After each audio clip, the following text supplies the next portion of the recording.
And with your spirit. My brothers and my sisters, are reading from the Holy Gospel according to Luke. Glory to you, Lord. At that time, Jesus came to Jericho and intended to pass through the town.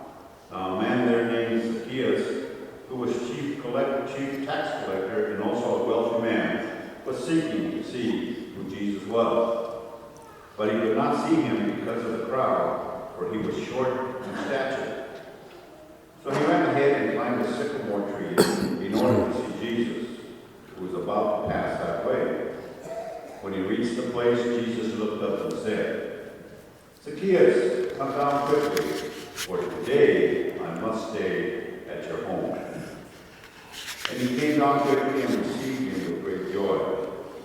When they all saw this, they began to grumble, saying, "He has gone to stay at the house of a sinner." But Zacchaeus stood there and said to the Lord, "Behold, half of my possessions, Lord, I shall give to the poor, and if I have extorted anything from anyone, I shall repay 4 times over." And Jesus said to him, "Today salvation has come to this house, because this man too is a descendant of Abraham. For the Son of Man has come to seek and to save what was lost." My brothers, my sisters, the gospel of the Lord. Praise to you, Lord.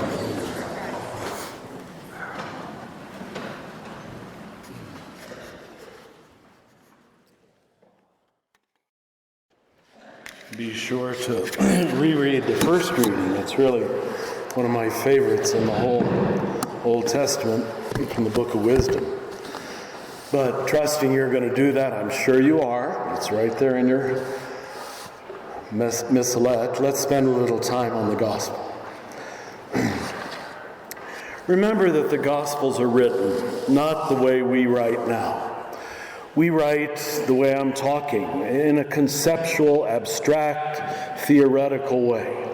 That isn't the way the Gospels are written. People didn't think theoretically before they were educated the way we are now.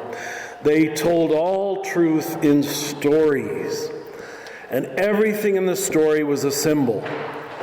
And you were attuned, when you didn't have written words, you were attuned to being a much better listener than we are. And you listen for every symbol and every story, and you get the point. This is the way most people have thought since the beginning of time. And we are an exception by trying to figure and investigate everything in terms of conceptual meanings. So looking at this as a beautiful and action-packed story, let's look at every symbol, which I would like to think ancient peoples got much better than we do. So first of all, we have Jesus going to Jericho. Now, they probably didn't know this, but you should know this now. Jericho is the lowest city in the world. It's right next to the Dead Sea. You have to go down, down, down, down, down to get to Jericho. It's terribly hot. It's like Phoenix, hot all the time. So we have Jesus going down, and in contrast, we're going to have a man going up. A little short guy like me, climbing up into a tree so he can see Jesus. So this gives great hope to all of us who are short. But then it says, he in fact was a man who tried to raise himself up. He was a tax collector. Now, as soon as you hear that name, if you're Jewish, you're not happy, all right? Because these were the people who conspired with the Roman occupation and took all of their poor little money and sent it back to Rome. So if you're a tax collector, you're automatically a bad guy. You're automatically a sinner. Sin wasn't the way we understood sin, doing individual bad things. It was much more associated with occupations.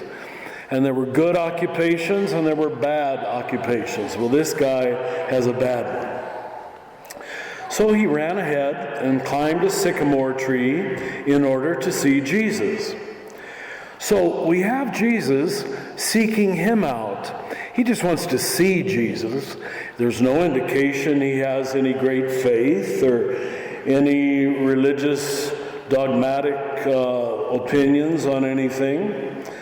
But Jesus sees him up there in the tree, this earnest, sincere, short pagan. And he says, "Come down quickly, I must stay at your house." So here we have the theme that is throughout the entire Bible. We're not really seeking God that much, if we'd be honest. How much did you consciously seek God this week? No, it's usually God seeking us. God's always on the chase. After humanity, we barely give any notice. So he says, "Today I must stay at your house." And he came down quickly and received him with joy. But of course, so we have the sinner pagan being joyful, and we have all the good Jewish people grumbling. He is going to stay at the house of a sinner. He's going to eat with Donald Trump. But Zacchaeus stood there and said to the Lord, "Behold, half of my possessions I give to the Lord, and if I have extorted anything from anyone, I will repay it 4 times over." Now, how many of us, if we've stolen, I hope you haven't, or defrauded anybody, maybe we hope you'd pay them back, but this guy 4 times over. This is pretty amazing. So all we have here is a generous-hearted person. And Jesus said to him, "Today salvation has come to this house." So you've got to see what's happening in this story. He's redefining up and down. He's redefining insider and outsider. He's redefining sinner and those who think they're just. And he says, it's not what you think. So salvation comes to the house of the pagan sinner, tax collector, the little short guy who's of no consequence.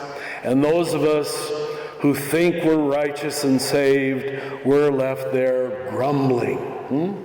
What a story! All packed in 15 lines.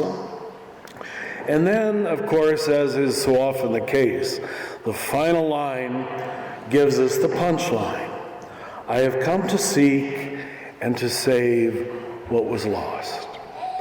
And this is, of course, the primary point of the entire Bible, that God is out seeking us. But we, and here the metaphor that we use in English, come out of your tree, fits. We have to come out of our trees. We have to come out of our high positions of superiority and judgment, looking down on anybody else, because it's only those who come down who meet Jesus. Because Jesus, as we see here in this lowest town in the world called Jericho, is always at the bottom. And we're climbing up to the top. There's nothing up there. For years I've quoted Thomas Merton, who says, we spend our whole life climbing ladders of success. And we get to the top of the ladder and there's nothing there. And if anything, this terrible political season has told us, we're an entire country, Republican or Democrat, all seeking to be famous and rich and well known and at the top. And what this gospel is saying is you're not going to meet Jesus there. Because that's not where he is. That's not where he is to be found. And so there's no point in judging any particular politician. It's we ourselves who idealize power and money and war and success and fame. Let's be honest.